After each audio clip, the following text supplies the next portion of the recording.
Hello friends, दोस्तों आप सभी का एक बहुत ही अधिक कमेंट हमको देखने को मिला जो कि आपके द्वारा ही पूछा गया है। कमेंट बॉक्स में भर भर की कमेंट आया है कि जो भी अभ्यर्थी इस बार सीटेट क्वालिफाई किए हैं जिनमें वो अभ्यर्थी का सबसे अधिक कमेंट है जिसका सेशन नया है। नया का अर्थ जिसका अभी तक डीएलएड या वो बीएड कर रहे हैं या अन्य कोई कोर्स ट्रेनिंग कोर्स कर रहे हैं जिसकी शिक्षक पात्रता के लिए वैलिड होते हैं, उसका अभी लास्ट ईयर का एग्जाम या कुछ एग्जाम जो है अभी बचा हुआ है, उसका डीएड या बीएड का डिग्री कंप्लीट नहीं हुआ है।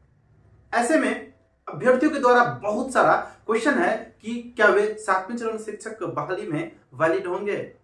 तो दोस्तों आपके जवाब के लिए आज हम एक बार फिर से एनालिसिस करते हैं कि सबसे पहले आप देखिए जो 7वें चरण शिक्षक बहाली आएगी, आई तो नहीं है, क्योंकि 7वें चरण शिक्षक बहाली बीरबल की खिचड़ी बन गई है।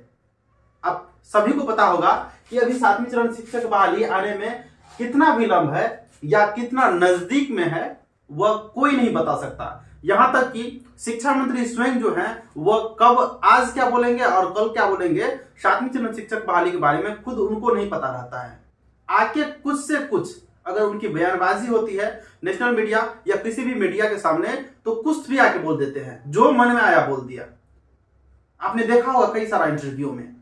तो ऐसे में हम आपकी योग्यता की बात करेंगे कि क्या योग्य कौन से अभ्यर्थी योग्य हो पाएंगे 7वें चरण शिक्षक बहाली के लिए। उसके अकॉर्डिंग आप हिसाब लगा लीजिएगा कि आप योग्य हैं या नहीं है।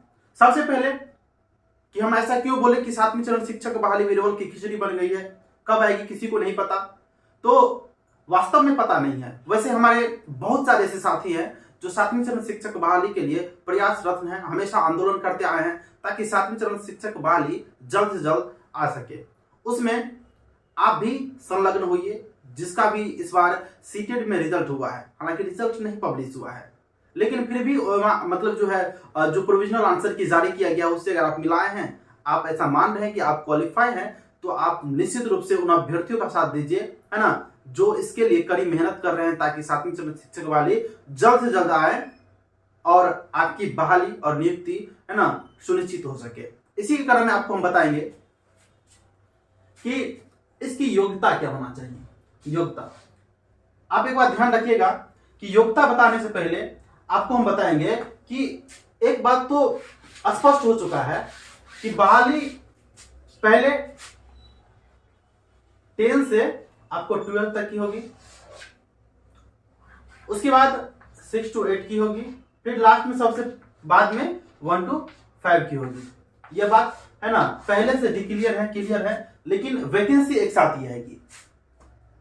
हालांकि बहुत से अभ्यर्थियों में यह भी मारामारी है, बहुत सारा कमेंट देखने को मिला है कि कट ऑफ कितना तक जाएगा। तो आपको बता दें, जब तक नियमावली नहीं आ जाती है तब तक थोड़ा सा यह अनुमान लगाना या इस पर चर्चा करना थोड़ी सी मूर्खता वाली बात होगी। इसी कारण हम आपको कट ऑफ का वीडियो अवेलेबल अभी नहीं करा रहे हैं फिलहाल। चलिए अब बात कर लेते हैं थोड़ा सा हम योग्यता के ऊपर।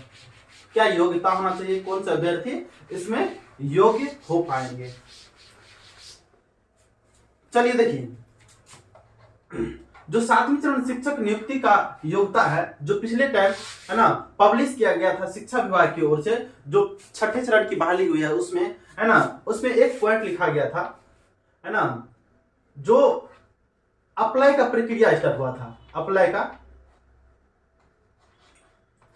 है ना, अप्लाई का प्रक्रिया स्टार्ट हुआ था, है ना, इसके डेट से मान चलिए कि यह प्रक्रिया, वैसे एग्जैक्ट नहीं बता रहे हैं, आज 17 है, आज से स्टार्ट हुई है, आज है ना 17/2/2023 आज से स्टार्ट हुई है।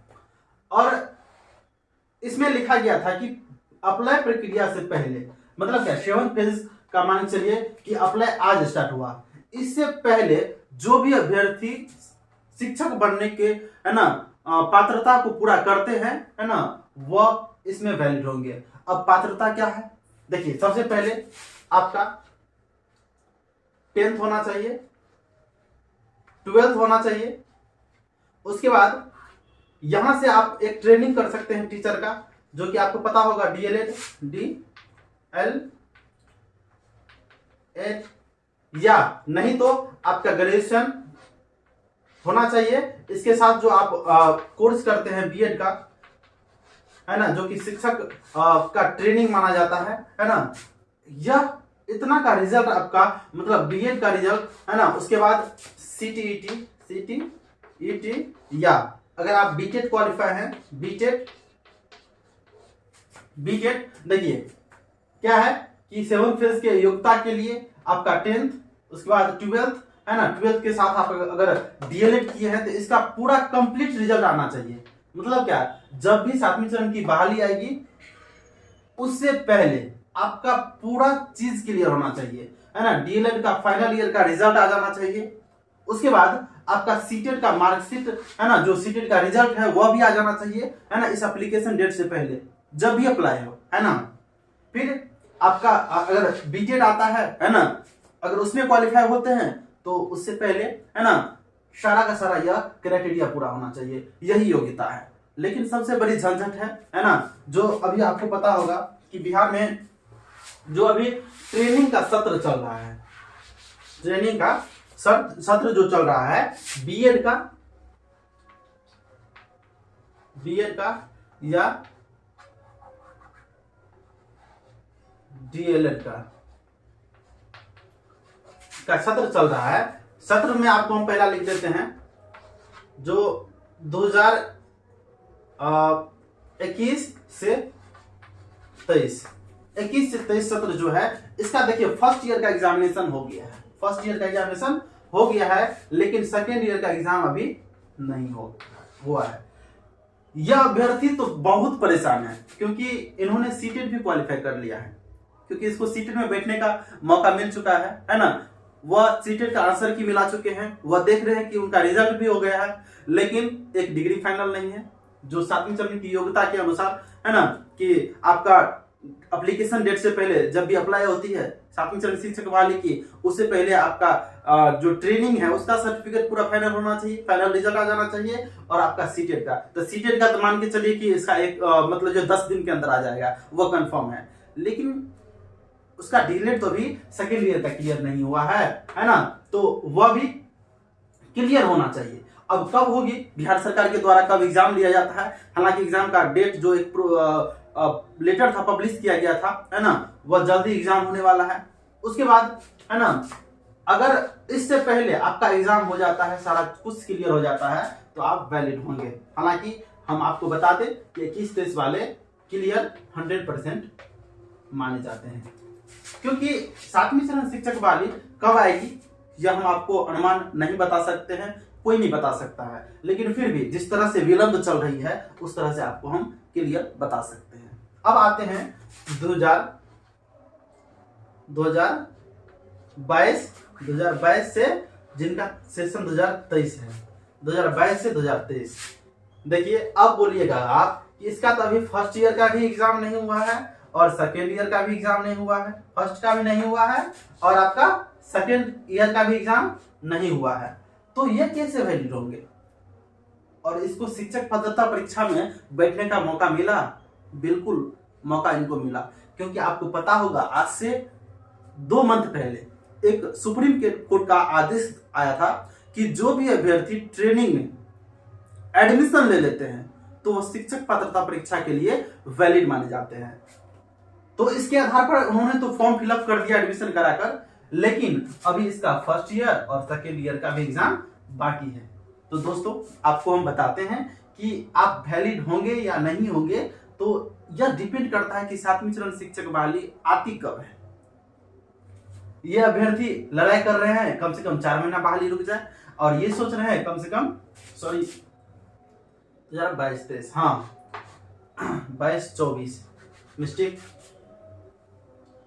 22-24। देखिए यहाँ पे थोड़ा सा मिस्टेक हो गया था, है ना, 2021-23 और ये 22-24, क्योंकि इसका डिग्री तो क्या चीज बोलते था 24 में क्लियर होगा, है ना, तो 24 में क्लियर होगा, तो इसके आधार पर ये सोच रहे हैं 24 में आएगा, है ना, और जो अभ्यर्थी 2023 में एडमिशन ले रहे हैं उसका 25 में होगा, है ना। हालांकि उनको 23 वाले को सीटेट में बैठने का मौका नहीं मिला है। थोड़ा सा आप इसको मैनेज कीजिएगा। यहाँ पे मैंने लिख दिया था 2022-23, क्योंकि 1 साल की परीक्षा नहीं होती है, 2 साल की होती है, 2 साल की ट्रेनिंग होती है, 2022 से 24, है ना। आशा करता हूँ कि आपकी समझ में आया होगा कि आखिर कौन से अभ्यर्थी है ना इसमें वैलिड होंगे। या कोई नहीं बता सकता है कि 7वीं चरण शिक्षक वाली कब आ रही है, लेकिन आपके प्रयास से कब क्या बहुत ही जल्द आ सकती है ना। इसके लिए आप सहयोग करें, है ना। आपके जो सीनियर हैं, इससे पहले पास है, जो प्रयास रत्न है, उसका कदम से कदम मिलाइए ताकि आपकी बहाली, है ना, जल्द से जल्द आ सके। चलिए अब बात करते हैं। आपको बहाली आने से पहले हमने आपको थंबनेल में लिखा था कि नियमावली कब आ रही है। नियमावली कब आ रही है, इसको लेकर अभी एक सूचना आई है कि अगले बैठक में, जो सचिवालय का अगला बैठक होगा कैबिनेट सत्र का, है ना, उसमें बताया जा रहा है कि नियमावली पब्लिश कर दी जाएगी। लेकिन यह बयानबाजी हमेशा किया जाता है, अभ्यर्थियों के साथ धोखा किया जाता है। हम आपको बता तो दिए करंट न्यूज, लेकिन हम अभी भी इस पर विश्वास नहीं करते हैं जब तक नियमावली पब्लिश नहीं कर दी जाती है। तो दोस्तों, कुल मिलाकर आज की वीडियो में इतना ही बातें थी, है ना। हम आपको एक्स्ट्रा बात नहीं बताएंगे, अपने मन से जो भी आती है अपडेट हम आपको बताते हैं। चलिए, वीडियो में अभी तक बने हैं तो थैंक्स फॉर वॉचिंग।